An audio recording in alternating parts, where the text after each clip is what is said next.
위하여 또는 온 양떼를 위하여 삼가라.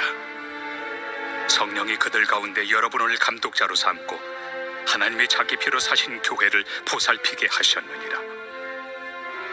내가 떠난 후에 사나운 이리가 여러분에게 들어와서 그 양떼를 아끼지 아니하며 또한 여러분 중에서도 제자들을 끌어 자기를 따르게 하려고 어그러진 말을 하는 사람들이 일어날 줄을 내가 아노라. 그러므로 여러분이 일깨어 내가 3년이나 밤낮 쉬지 않고 눈물로 각 사람을 훈계하던 것을 기억하라.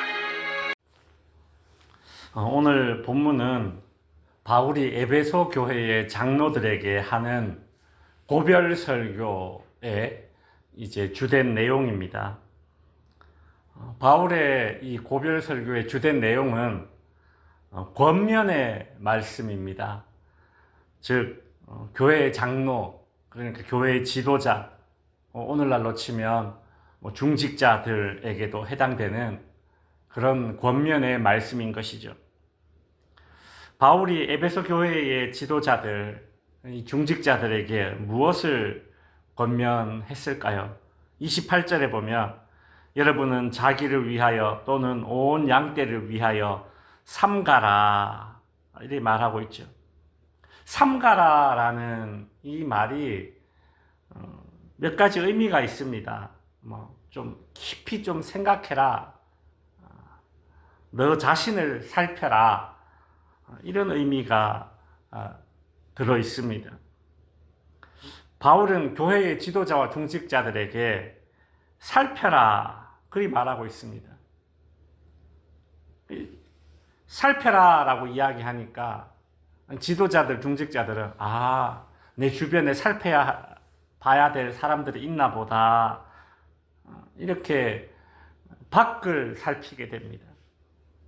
그러나 바울이 오늘 본문에서 이 교회 지도자들과 중직자들에게 살피라라는 이 말은 먼저 자기 자신을 살펴야 된다는 뜻입니다. 교회의 지도자들과 중직자들은 자신을 먼저 살피지 않는다면 다른 사람을 살필 수도 없을 뿐더러 특별히 위선자로 전락되기가 십상입니다.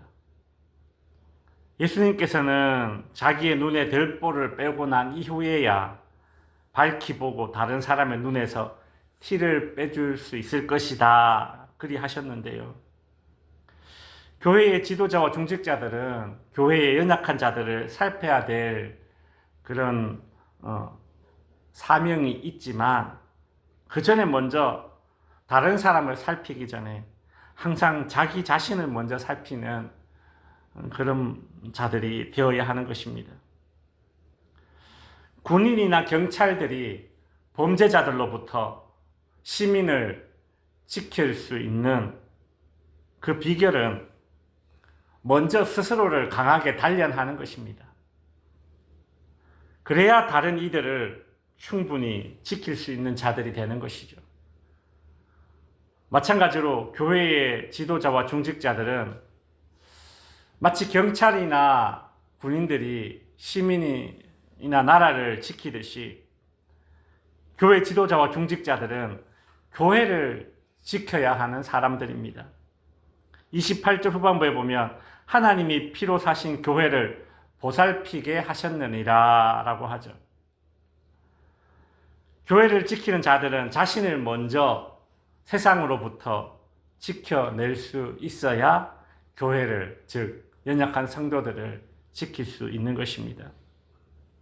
교회의 지도자와 중직자들에게 주어진 권면의 말씀 첫 번째가 너 자신을 살펴라 라는 것이었다면, 두 번째는 깨어 있으라는 것입니다. 오늘 본문 31절에 보시면 그러므로 여러분이 일깨어 라는 그런 말을 하고 있죠. 교회 지도자와 중직자들은 영적으로 깨어 있어야 합니다. 왜 지도자들과 중직자들이 영적으로 깨어 있어야 합니까? 29절에 보면 내가 떠난 후 사나운 이리가 여러분에게 들어왔도다 라고 하죠. 이 당시 초대교회 아닙니까? 교회가 생긴 지, 에베소 교회가 생긴 지 이제 약 3년밖에 되지 않았습니다. 근데 보십시오. 교회가 생긴 지 3년밖에 되지 않았는데 벌써 그 안에 누가 있다라는 것입니까? 사나운 이리가 있다라는 것입니다. 초대교회 때 이미 이단들이 설치고 다녔다라는 것입니다. 30절에 보시면 여러분 중에서도 제자들을 끌어 자기를 따르게 하려고 어그러진 말을 하는 사람들이 일어난 줄 내가 아노라. 거짓 교사들과 이단들의 특징을 바울은 이제 이렇게 소개하고 있죠. 무엇인가 하면 주님을 잘 따르고 있던 성도들을 꼬드겨서 자기를 따르게 만드는 것입니다. 즉 이단의 교주를 따르게 만드는 것이죠. 여러분 지금도 그렇지 않습니까? 한국에 있는 이단들을 보면 항상 불신자들에게 접근하는 것이 아니라 기존 신앙생활하고 있는 신자들에게 이단들이 항상 접근하는 모습을 볼 수 있습니다. 그러니 교회 지도자들과 중직자들은 영적으로 깨어 있어야 합니다. 영적으로 깨어 있어 교회와 양떼들을 지켜야 하는 것이죠. 말씀을 정리하면서 우리가 영적으로 깨어 있으려면, 즉 교회와 양떼를 지키기 위해서 영적으로 깨어 있으려면 어떻게 해야 하는가를 잠시 생각해 보겠습니다. 첫 번째로 기도해야 합니다. 기도로 성령으로 충만해야 합니다. 성령께서는요, 성도들로 하여금 악한 것을 무의식적으로라도 거부하게 만드는 것이 성령의 역사입니다. 뭔지는 잘 모르겠지만, 이단의 교리가 정확하게 뭔지는 잘 모르겠지만 이상하게 마음이 가지 않습니다. 나중에 알고 보니 이단입니다. 내가 성경과 교리를 잘 모르는 상태였으나 성령께서 역사하셔서 나로 하여금 왠지 모를 거부감을 갖게 하시고 나를 지켜주신 것입니다. 그러니 기도하며 성령 충만해야 합니다. 근데 이것만 가지고서는 안 됩니다. 교회의 지도자들과 중직자들이 영적으로 깨어 있으려면 둘째는 말씀으로 무장해야 합니다. 성경 공부를 해야 하는 것이죠. 예수님께서도 사단을 물리치실 때에 말씀으로 물리치셨습니다. 근데 어찌 우리가 말씀을 모르고 성경을 공부하지 않고 사단의 조종을 받고 있는 이단 세력과 맞설 수가 있겠습니까? 교회의 지도자들과 중직자들이 영적으로 깨어 있으려면 세 번째는 성품을 갖춰야 합니다. 감사할 줄 알고 온화한 성품을 가져야 이단들로부터 교회를 그리고 자기 자신을 지킬 수 있습니다. 도대체 성품과 영적으로 깨어있는 것이 무슨 상관이 있냐라는 그런 생각이 언뜻 들 법도 할 것입니다. 성품은 인간적인 것이고 영적으로 깨어있는 것은 말 그대로 영적인 영역인데 이렇게 이분법적인 구조로 접근할 수도 있겠죠. 그러나 여러분, 갈라디아서에 나오는 성령의 9가지 열매를 알고 계시죠? 사랑, 희락, 화평, 오래 참음, 자비, 양성, 충성, 온유, 절제. 이 성령의 9가지 열매를 하나로 관통하고 있는 공통점이 있습니다. 그게 뭐냐면 이 9가지가 전부 다 성품이라는 것입니다. 성품. 이단들이 보기에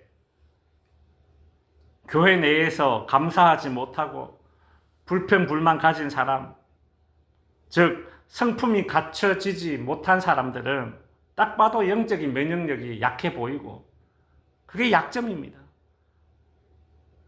이스라엘 백성들이 광야 생활할 때에 언제 마귀 사단이 틈타서 그 공동체가 흔들렸는지 한번 보십시오. 성품이 중요한 것이죠. 교회의 지도자와 중직자로서 사나운 일이, 즉 이단들과 잘못된 교훈들로부터 나를 지키고 성도들을 지키고 교회를 지키려면 영적으로 깨어 있어야 된다. 영적으로 깨어 있기 위해서 필요한 3가지를 말씀드렸습니다. 성자로 시작하는 3가지입니다. 성령, 성경, 성품. 기억하십시오. 이 세 가지를 꼭 기억해야 됩니다. 말씀을 마칩니다. 오늘은 바울이 에베소 교회 장로들에게 했던 권면의 말씀을 살펴보았습니다. 하나님이 자기 피로 사신 교회를 보살펴야 될 교회의 지도자들과 중직자들에게 요구하신 것이 무엇입니까? 첫째, 자기 자신을 먼저 살펴라. 나를 세상으로부터 지켜야 너희가 성도와 교회를 지킬 수 있다는 것이고, 둘째, 영적으로 깨어 있어라 하는 것입니다. 이단과 잘못된 사상들로부터 교회와 성도들을 지키기 위해서 성령과 성경과 성품을 지닌 자들이 되어야 한다라고 오늘 바울이 권면하였습니다. 기도하겠습니다.